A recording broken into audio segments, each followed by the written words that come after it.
शुभ सकाळ सर्वांना. आज आपण बनवणार आहोत छोलेची भाजी. खूप एक्साइटेड आहे मी भाजी बनवायला आणि पहिल्यांदा मी छोलेची भाजी बनवली आहे. तर आपण छोले आदल्या दिवशी रात्री पाण्यामध्ये भिजत ठेवले होते. त्याच्यानंतर ते कुकरला व्यवस्थित आपण शिजवून घेतलेत. थोडेसे कुकरच्या आपण 3 शिट्ट्या काढून घेतल्यात, कारण छोले आधीच भिजवले होते त्याच्यामुळे जास्त मेहनत लागली नाही. तर आपण मग वाटणाची तयारी केली. मी टोमॅटो वगैरे चिरून घेतला. टोमॅटो हा मी वाटणातच टाकला.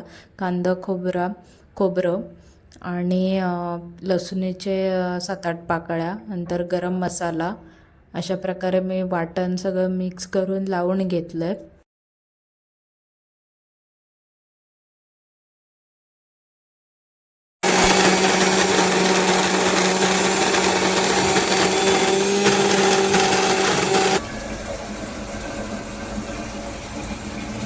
अशा प्रकारे आपलं वाटण बारीक वाटून झालं आहे, बघू शकताय तुम्ही.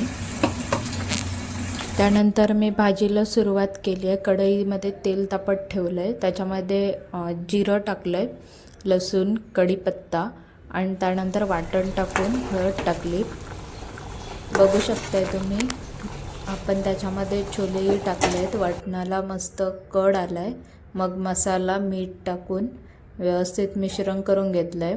चिकन मसाला आणि पावभाजी मसालाही मी त्याच्यामध्ये ॲड केला आहे, कारण थोडंसं टेस्ट येण्यासाठी. तर आपण सर्व केली आहे अशा प्रकारे चपाती. आपल्या चॅनलवर नवीन असाल तर लाईक, शेअर अँड सबस्क्राईब नक्की करा. भेटूया नेक्स्ट ब्लॉगमध्ये.